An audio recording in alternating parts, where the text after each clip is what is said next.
ಆಶ್ರಮ ಹೇಳಿ. ಸ್ನೇಹಿತರೆ ನಮಸ್ತೆ. ಆಶ್ರಯ ನಿರಾಶ್ರಿತರ ಆಶ್ರಮ, ಗಾಣದ ಹುಣಸೆ ಗ್ರಾಮ, ಕಾಪಟ್ನ ಹೋಬಳಿ, ಶಿರಾ ತಾಲೂಕು. ನನ್ನ ಹೆಸರು ಗೀತಮ್ಮ ಅಂತ.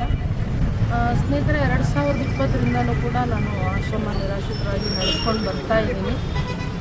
ನನ್ನಲ್ಲಿ ಅಂಗವಿಕಲರು, ವೃದ್ಧರು, ಟಿ ವಿ ಪೇಷಂಟ್ ಇದ್ದಾರೆ, ಎಚ್ ಪೇಷಂಟ್ ಇದೆ, ಹೆಚ್ಚಿನದಾಗಿ ಬೆಡ್ ಪೇಷಂಟ್ ಜಾಸ್ತಿ. ಐಫೈ ಆಗಿ ನಾನು ಕಟ್ಟಡ ಕಟ್ಟೋದಕ್ಕೆ ಬಡವಿ. ನಾನು ನನಗೆ ಸರ್ಕಾರದ ಯಾವುದೇ ಒಂದು ಫಂಡು ಕೂಡ ಇಲ್ಲ. ಏನು ಸಾರ್ವಜನಿಕರು ಕೊಡ್ತಾ ಇದ್ದಾರೆ ಅದರಲ್ಲಿ ನಾನು ಆಶ್ರಮ ನಡೆಸ್ಕೊಂಡು ಹೋಗ್ತಾ ಇದ್ದೆ. ಆದರೆ ಸಾರ್ವಜನಿಕರು ಕೊಡೋ ಹಳೆ ಬಟ್ಟೆ, ಅವರು ಕೊಡೋ ರೇಷನ್ನಿಂದ ಅಷ್ಟು ಜನ ಊಟ ಮಾಡ್ತಾಯಿದ್ರು, ಬಿಟ್ಟರೆ ಬೇರೆ ಏನಿಲ್ಲ.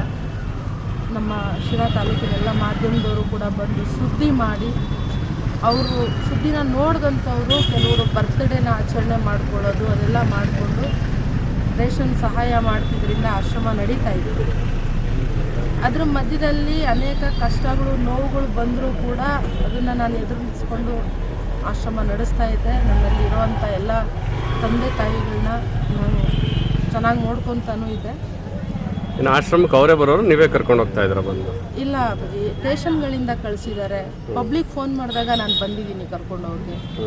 ಸ್ಟೇಷನ್ಗಳಿಂದನೂ ಕಳಿಸಿದ್ದಾರೆ. ಇಲ್ಲಿಂದನೂ ನೈಟಲ್ಲಿ ಬೀಟ್ ಪೊಲೀಸ್ನವ್ರು ಯಾರು ಇದ್ದಾರೆ ಅಂತಂದರೆ ಕಳಿಸ್ಕೊಟ್ಟಿದ್ದಾರೆ. ಮೊನ್ನೆ ಕೂಡ ಇದೇ ಸ್ಟೇಷನಿಗೇನೆ ಒಬ್ಬರು ಇದು ಪೌರಕಾರ್ಮಿಕರು ಇದರಿಂದನೂ ಕೂಡ ಬಟ್ಟೆ ಇಲ್ದಂಗೆ ಅಲ್ಲಿ ಸತ್ತು ಬಿದ್ದವ್ರನ್ನ ಒಬ್ಬರು ಪಬ್ಲಿಕ್ ಫೋನ್ ಮಾಡಿ ಅಲ್ಲಿ ಒಂದೊಂದು ಫೋನ್ ಮಾಡಿ ಕರೆಸ್ಕೊಬಂದು ಬಾಡಿ ಕೂಡ ನಾನು ಹೊಯ್ಸಳದಲ್ಲಿ ಹಾಕಲ್ಲ ಅಂತ ಅಂದರು. ಅಂಥದ್ರಲ್ಲಿ ನನ್ನ ಗಾಡಿಯಲ್ಲಿ ಹಾಕ್ಕೊಂಡು ತಂದು ಒಪ್ಪಿಸಿ ಅವ್ರನ್ನ ಗ್ರಾಮಕ್ಕೆ ಒಪ್ಪಿಸ್ಕೊಟ್ಟಿದ್ದೀವಿ. ಈ ಥರ ಎಲ್ಲ ಕುಳಿಗೆನಹಳ್ಳಿದ ಪೇಷಂಟು. ಒಟ್ಟು ಎಷ್ಟು ಜನ ಇದ್ದಾರೆ ಈಗ? ಈಗ 80 ಜನನ ರೆಸ್ಕ್ಯೂ ಮಾಡಿದ್ದಾರೆ. ನನಗೆ 64 ಜನನ. ಮಹಿಳೆಯರು ಎಷ್ಟು ಜನ ಇದ್ರು, ಪುರುಷರು ಎಷ್ಟು ಜನ ಇದ್ರು ನಿಮ್ಮಲ್ಲಿ ಬಂದು? ನೆನ್ನೆ ಅವ್ರು ಬಂದು ತಗೊಳ್ಳೋಷ್ಟೊತ್ತಿಗೆ ಅರ್ಧ ಜನ ಓಡೋಗಿದ್ರು ಅಣ್ಣ. ಅವರು ಬರೋಷ್ಟೊತ್ತಿಗೆ ನೆನ್ನೆ ನಾನು ಇರಲಿಲ್ಲ. ನಾನು ಅಮ್ಮ ಡೆತ್ ಆಗಿದ್ರು. ನನಗೆ ಡಿಸೆಂಬರ್ ತಿಂಗಳಿಂದನೂ ಸರಿಯಾಗಿ ನಾನು ಸ್ವಲ್ಪ ಆಶ್ರಮದ ಹತ್ರ ಉಳ್ಕೊಳ್ಳೋಕ್ಕೆ ಮಧ್ಯಾಹ್ನ ಟೈಮ್ ಇರ್ತಾ ಇರಲಿಲ್ಲ. ಅಮ್ಮನ ನೋಡ್ಕೊಳ್ಳೋಕೆ ಬರ್ತಾಯಿದ್ದೆ. ಅವ್ರಿಗೆ ಲಿವರ್ ಡ್ಯಾಮೇಜ್ ಆಗಿತ್ತು.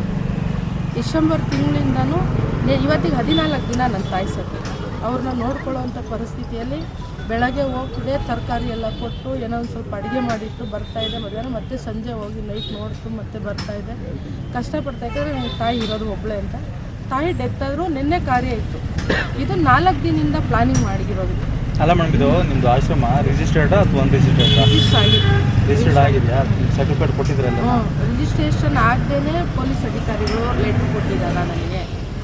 ಎಲ್ಲ ಲೆಟ್ರು ಇದೆ, ನನ್ನ ತಗೊಬಂದಿದ್ದಾರೆ. ಆಮೇಲೆ ಈಗ ನಿಮ್ಮ ಹತ್ರ ಎಲ್ಲ ಪೇಷಂಟ್ಸ್ ಇದ್ರು, ಎಲ್ಲ ರೀತಿ ಪೇಷಂಟ್ಸ್ ಇದ್ರು ಅಂತ ಹೇಳ್ತಾ ಇದ್ದೀರಿ. ಅವ್ರಿಗೆ ಟ್ರೀಟ್ಮೆಂಟ್ ಕೊಡಿಸ್ತಾ ಇದಕ್ಕೆ ಯಾವ ಥರ ವ್ಯವಸ್ಥೆ ಮಾಡ್ತೀವಿ? ಶಿರಾ ಸರ್ಕಾರಿ ಆಸ್ಪತ್ರೆಗೆ ಕರ್ಕೊಬರ್ತಾ ಇದೆ. ಪ್ರತಿಯೊಬ್ಬರಿಗೆ ಯಾರಿಗೂ ಹುಷಾರಿಲ್ಲ ಅಂದರೆ ಶಿರಾ ಸರ್ಕಾರಿ ಆಸ್ಪತ್ರೆಗೆ ಕರ್ಕೊಬರ್ತಾ ಇದೆ. ಅಲ್ಲ, ಅವ್ರು ಯಾರಿಗೂ ಹೊಡೆದಿದ್ದೀರಂತಲ್ಲ, ಅದೇನೋ ಎಲ್ಲ ತೋರಿಸಿದ್ದಾರೆ? ಇಲ್ಲ ಸರ್, ಯಾವುದೋ ಹೆಣ್ಮಕ್ಳಿಗೇನೋ ಯಾವ ಹೊಡೆದಿರೋ ನನ್ನ ಆಶ್ರಮದಲ್ಲೇ ಇಲ್ಲ ಸರ್. ಅದನ್ನು ಹೊಡೆಯೋಕ್ಕೆ ನಾನು ಅಲ್ಲೇ ಕೂತಿದ್ದೀನಿ. ಪಕ್ಕದಲ್ಲಿರೋಂಥ ಕೆಲವರು ಜನ ಹೇಳ್ಕೊಡ್ತಾ ಇದ್ದಾರೆ, ಪಕ್ಕದಲ್ಲೇ ಹೊಡೆದಿದ್ದಾರೆ ಅಂತ ಹೇಳಿ ಅಂತ ಅವ್ರು ಹೇಳ್ತಾನೆ ಇದ್ದಾರೆ. ಆದರೆ ನನ್ನನ್ನು ಮಾತಾಡೋಕೆ ನೆನೆಯಲ್ಲಿ ಬಿಡ್ತಾ ಇಲ್ಲ. ಅವ್ರು ಹೇಳ್ತಾನೆ ಇದ್ದಾರೆ, ನೆನೆಯಲ್ಲಿ ಮಾತಾಡೋಕೆ ಬಿಡ್ತಾ ಇಲ್ಲ. ಹೇಳ್ತಾ ಇದ್ದೀನಿ ನಾನು ಅವ್ರಿಗೆ ಹೇಳ್ತಾ ಇದ್ದೀನಿ, ಇಷ್ಟು ಜನ ಚೆನ್ನಾಗಿದ್ರು, ಎಲೆ ಅಡಿಕೆ ಕೊಡು ಅಮ್ಮ ಅಮ್ಮ ಅಂತಂದೇಳಿ ಜೀವನ ಮಾಡ್ತಿದ್ವಿ. ಇವತ್ತು ಈ ಥರ ಎಲ್ಲ ಹೇಳ್ತಾ ಇದ್ದೀರಾ ಅಂದರೆ ಹೋಗಿ ಬರ್ತೀನಿ ಸುಮ್ಮನೆ ಇರಮ್ಮ, ಹೋಗಿ ಬರ್ತೀನಿ ಸುಮ್ಮನೆ ಇರಮ್ಮ. ಕೆಲವರು ನಾನು ಸುಮ್ಮನೆ ಕರ್ಕೊಂಡು ಬಂದಿದ್ದಾರೆ ಅಂತೆಲ್ಲ ಹೇಳ್ತಿದ್ದಾರಲ್ಲ ರೈಲ್ವೆ ಸ್ಟೇಷನಲ್ಲಿ, ಬಸ್ ಸ್ಟ್ಯಾಂಡ್. ಇವಾಗಿನ ಪರಿಸ್ಥಿತಿ ಎಲ್ಲ ರೈಲ್ವೆ ಸ್ಟೇಷನಲ್ಲಿ ರೈಲ್ವೆ ಪೊಲೀಸ್ ಅಧಿಕಾರಿಗಳು ಕಳಿಸಿರೋದು.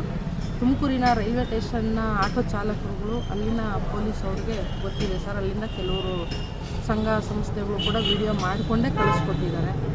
ಈಗ ಹೇಳೋ ಅಂಥದಕ್ಕೆ ಬೇರೆ ಏನು ಕಾರಣನೇ ಇಲ್ಲ. ಅವ್ರು ಹೇಳೋಕ್ಕೆ, ಇವ್ರು ಹೇಳೋದು ಇವ್ರು ಕೇಳ್ತಾರೆ ಅನ್ನೋದಕ್ಕೆ ಅದನ್ನು ಕೇಳ್ತಾ ಇದ್ದಾರೆ. ನನ್ನನ್ನು ಮಾತಾಡಿ ಒಬ್ಬರು ಪೇಷಂಟ್ ಹೇಳ್ತಿದ್ದೆ, ಅಮ್ಮ ನಾನು ಹೋಗಬೇಕು, ನನ್ನ ಮನೆಗೆ ಹೋಗಬೇಕು ಅಂತ ನಾನು ಹೇಳ್ತಾ ಇದ್ದೀನಿ. ಇವರು ಶಿರಾ ಸರ್ಕಾರಿ ಆಸ್ಪತ್ರೆ ಹತ್ರ 3-4 ದಿನ ಮಲಗಿದ್ದಾರೆ ಅಂತ ಅಲ್ಲಿನ ಆಂಬುಲೆನ್ಸ್ ಚಾಲಕರೆಲ್ಲ ಹೇಳೋ ಹೊತ್ತಿಗೆ ಹೋಗಿ ಅವ್ರನ್ನ ಕರ್ಕೊಬಂದು ಅವತ್ತಿನ ದಿನ ಮಿಡ್ಗೇಶಿ ಸ್ಟೇಷನ್ ಸಬ್ ಇನ್ಸ್ಪೆಕ್ಟ್ರಿಗೆ ಕಾಲ್ ಮಾಡಿ, ಇದು ನೀಲಿಹಳ್ಳಿ ಗ್ರಾಮ ನಿಮ್ಮ ಒಂದು ಲಿಮಿಟ್ಸ್ಗೆ ಬರುತ್ತೆ ಸರ್ ಅಂತ ಹೇಳಿ ಕಳಿಸಿ, ಪಾಪ ಅವ್ರು ಹೋಗಿ ಹುಡುಕಿ ಇವ್ರಿಗೆ ಸಂಬಂಧಿತ ಹೇಳಿದ್ದಾರೆ. ಚರ್ಚೆ ಆಗ್ತಿರೋ ವಿಚಾರ, ಕೆಲವೊಂದು ಡೆತ್ಸ್ ಆಗಿದೆ, ಮುಚ್ಚಿಟ್ಟಿದ್ದಾರೆ, ಕೆಲವೊಂದು ದಫನ್ ಮಾಡಿದ್ದಾರೆ, ಎಷ್ಟೋ ಸಾವುಗಳು ಲೆಕ್ಕಕ್ಕಿಲ್ಲ ಅಂತ ಹೇಳಿ ಅಲ್ಲಿ ಚರ್ಚೆ ಆಗ್ತಾ ಇರತಕ್ಕಂಥದ್ದು. ಜೊತೆಯಲ್ಲಿ ಗ್ರಾಮಸ್ಥರು ಕೂಡ ಈ ಥರ ಆರೋಪ ಮಾಡ್ತಾ ಇರ್ತಕ್ಕಂಥದ್ದು. ಅಲ್ಲಿ ಇಲ್ಲಿ ಮುಚ್ಚೋಕ್ಕೆ ಗ್ರಾಮಸ್ಥರು ಬಿಡ್ತಾರ. ಗ್ರಾಮಸ್ಥರು ಏನೇ ಡೆತ್ ಆಗಿದ್ರು ಅದಕ್ಕೆ ಅಂತ ಒಂದು ಫಾರಮ್ ಅಂತ ಮಾಡಿಸ್ಬೇಕು, ಡಾಕ್ಟರ್ ಸರ್ಟಿಫಿಕೇಟ್ ಮಾಡಿಸಿನೇ ದಫನ್ ಮಾಡಬೇಕು. ಇಲ್ಲಿ ನಾನು ದಫನ್ ಮಾಡಿದಾಗ ಸ್ಟೇಷನಲ್ಲಿ ಕೂಡ UDR ಮಾಡಿಕೊಡ್ಬೇಕು ಅಂತ ಹೇಳಿದ್ರು ನನಗೆ. ಇವರಲ್ಲಿ ತಾವರೆಕೆರೆಗೆ ಹೋದರೆ ನಮ್ಮ ಲಿಮಿಟ್ಸಿಗೆ ಬರೋಲ್ಲ, ಶಿರಾಗೆ ಬಂದರೆ ನಮ್ಮ ಲಿಮಿಟ್ಸಿಗೆ ಬರೋಲ್ಲ. UDR ಮಾಡ್ತಾರೆ. ನನ್ನಲ್ಲಿ ಗೊತ್ತಾಗಿದ್ದಾರೆ. ನಾನು ಏನು ಮಾಡಲಿ, ಕಳಿಸಿದ್ದಾರೆ. ವಿಕ್ಟೋರಿಯಾಯಿಂದ ಕಳಿಸಿದ್ದಾರೆ. ವಿಕ್ಟೋರಿಯಾ ನಿಮಾನ್ಸಿಂದ ಕೂಡ ಪೇಷಂಟ್ನ ಕಳಿಸಿದ್ದಾರೆ. ಬೆಡ್ ರಿಡ್ ಪೇಷಂಟ್ ಯಾರು ನೋಡ್ಕೊಂಡಿಲ್ಲ ಅಂದರೆ ಕೊನೆಗೆ ನನ್ನ ಆಶ್ರಮ ಕಳಿಸ್ತಾರೆ. ನಾನು ಏನಿಲ್ಲ ಮಾಡಿ, ನಾನು ಅನ್ನ ಹಾಕಿದ್ದು ತಪ್ಪ. ಇವತ್ತು ನನ್ನ ತಾಯಿ ಶವ ಸಂಸ್ಕಾರ ಮಾಡಿ ನನ್ನ ತಾಯಿ ಹೋಗಿರುವಂಥ ನೋವಲ್ಲಿ ನಾನಿದ್ದೀನಿ. ನಾನು ಇಲ್ಲದೇ ಇರೋಂಥ ಸಮಯದಲ್ಲಿ ಅಲ್ಲಿನ ಕೆಲವು ಸ್ಥಳೀಯ ಜನರೇ ಹೋಗಿ ನಿನ್ನೆ ಬೆಳಗ್ಗೆ ಆಶ್ರಮದಲ್ಲಿರುವಂಥ ಜನರಿಗೆ ಏನೇ ಡ್ರಿಂಕ್ಸ್ ಕೊಡಿಸಿದ್ದಾರೆ, ನಿನ್ನೆ ಎಲ್ಲ ಮಾತಾಡಿದ್ದಾರೆ. ಇಲ್ಲಿಂದ ಅಧಿಕಾರಿಗಳು ಹೋಗೋದ್ರೊಳಗಡೆ ಅಲ್ಲಿ ಅವರೇ ಇದ್ದಾರೆ. ಎಲ್ಲ ಅಧಿಕಾರಿಗಳು ಹೋಗೋದ್ರೊಳಗಡೆ ಯಾರೆಲ್ಲ ಇದ್ರು ಅವ್ರುಗಳೆಲ್ಲ ಕಾಯ್ಕೊಂಡಿದ್ದಾರೆ. ನನಗೆ ಇವತ್ತು ಕೇಳ್ತಿದ್ದಾರೆ, ಮೇಡಮ್ ನಾನು ಹೋಗಿ ಏನೋ ಮಾತಾಡಿ ನೋಡೋ ಅಷ್ಟೊತ್ತಿಗೆ ಅಲ್ಲೆಲ್ಲ ಲೋಕಲ್ ಜನ ಮಾತಿನ ಬರೀ ಬಂದಿರ್ತಾರೆ. ಗೊತ್ತಿಲ್ಲ ನನಗೆ ಏನು ತಪ್ಪಾಗಿದೆ ಅಂತ. ಸಾಧನ ಮಹಿಳಾ ಸಂಘಟನೆ ದುಡ್ಡು ಕೊಟ್ಟಿದ್ದಾರೆ, ಅವ್ರು ಗೊತ್ತಾ ನಿಮಗೆ? ಅದು ಏನು ಕೊಟ್ಟಿರ್ತಾರೆ? ಗೊತ್ತಿಲ್ಲ. ಆ ಮಹಿಳಾ ಸಂಸ್ಥೆ ಗೊತ್ತಾಗಿದೆ ನನಗೆ ಇವತ್ತು. ನನಗೆ ಗೊತ್ತಿಲ್ಲ ಅದು ಕಂಪ್ಲೇಂಟ್ ಯಾರು ಕೊಟ್ಟಿದ್ದಾರೆ ಅಂದಾಗ ನಿನ್ನೆ ಅಲ್ಲಿ ಮಾತಾಡ್ದಲ್ಲೇ ಗೊತ್ತಾಗಿದ್ದು. ನಾನು ಒಬ್ಬೊಬ್ರಿಗೇನೆ ಕೇಳಿ ಇಲ್ಲ ಅವ್ರ ಡೀಟೇಲ್ಸ್ನ ಒಬ್ಬೊಬ್ಬರಿಗೆ ಕುಂದಿರಿಸಿ ಹೇಳ್ತೀನಿ ಅಂತಂದ್ರೆ ನನಗೆ ನಿನ್ನೆ ಮಾತಾಡೋ ಅವಕಾಶ ಕೊಟ್ಟಿಲ್ಲ. ಆದರೆ ಕಾನೂನುಬದ್ಧವಾಗಿ ಅವರು ಏನು ಮಾಡಬೇಕಿತ್ತು ಅದನ್ನು ಮಾಡಿದ್ದಾರೆ. ಅದು ಹಿಂದೆ ಏನಾಗಿದೆ ಅಂತ ನನಗೆ ಗೊತ್ತಿಲ್ಲ. ನಾನು ಸಾರ್ವಜನಿಕವಾಗಿ ಪ್ರತಿಯೊಬ್ಬರೂ ಕಳಿಸ್ಬೇಕಾದ್ರೆ ಕರ್ಕೊಂಡು ಹೋಗಿರ್ತೀನಿ. ಪೊಲೀಸ್ನವರು ಕಳಿಸಿದ್ದಾರೆ. ಯಾಕೆ ಇವತ್ತು ಎಲ್ಲ ಅಣದಿರು ಕಳಿಸಿ ನೈಟ್ ಬಿಟ್ಟಲ್ಲೆಲ್ಲ ಪೊಲೀಸ್ನವ್ರು ಯಾಕೆ ಕಳಿಸಿಲ್ಲ ಅಂತ ಗೀತಮ್ಮ ಯಾಕೆ ಋಣ ಕೇಳಿಸಿಲ್ಲ? ಈ ಒಂದು ಆರೋಪನ ನೀವು ಒಪ್ಕೊಳ್ತೀರಾ ಹೇಗೆ? ನಾನು ಒಪ್ಕೊಳ್ಳಲ್ಲ ಅಣ್ಣ. ನಾನು ಅನ್ನ ಹಾಕಿ ಸಾಕಿದ ತಪ್ಪಿಗೆ ಇವತ್ತು ನನಗೆ ಇದು ಶಿಕ್ಷೆ. ನಿಮ್ಮ ಮೇಲೆ FIR ಆಗಿದೆಯಾ? ಮಾಡ್ತಿದ್ದಾರೆ. ಅಲ್ಲ, ಇದುವರೆಗೂ ಟೋಟಲ್ ಆಗಿ ಎಷ್ಟು ಜನ ನೀವು ಕರ್ಕೊಂಡು ಹೋಗಿದ್ರಿ? ಅದಕ್ಕೇನಾದ್ರು ದಾಖಲೆಗಳಿದೆಯಾ? ಇದೆಯಾ? ಎಷ್ಟು ಜನ ಟೋಟಲ್ ಆಗಿ ನೀವು ಆಶ್ರಮ ನಡೆಸಾಗಿಂದ ಇಲ್ಲಿವರೆಗೂ ಎಷ್ಟು ಜನ ಬಂದಿದ್ದಾರೆ? 100 ಜನ ಹತ್ರ ಇದ್ದಾರೆ. 100 ಜನ ಬಂದಿದ್ರು. ಫ್ಯಾಮಿಲಿ ಅವ್ರಿಗೆ ಕಳಿಸಿದ್ದೀವಿ. ಹಾಂ ಹಾಂ ಅವ್ರದ್ದು ಲೆಟ್ರ್ ತಗೊಂಡು ಬರೆಸ್ಕೊಂಡು ಕುಟುಂಬಕ್ಕೆ ಸೇರಿಸಿದ್ದೀವಿ.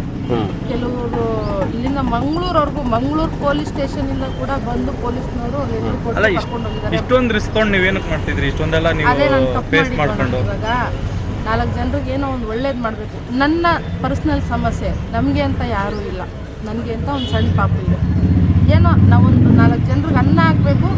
ನಾನು ನನ್ನ ಪರ್ಸ್ನಲ್ ನೋವಲ್ಲಿ ನಾನೇನು ಅಂತ ನನ್ನ ಅನ್ಯಾಯ ಮಾಡಿದ್ರು ಅಂತ ತೋರಿಸ್ಬೇಕು ಅನ್ನೋ ಒಂದು ಕಾರಣಕ್ಕೆ ನಾನು ನಿಜವಾಗಿ ನಿಂತು ಕಷ್ಟಪಟ್ಟೆ.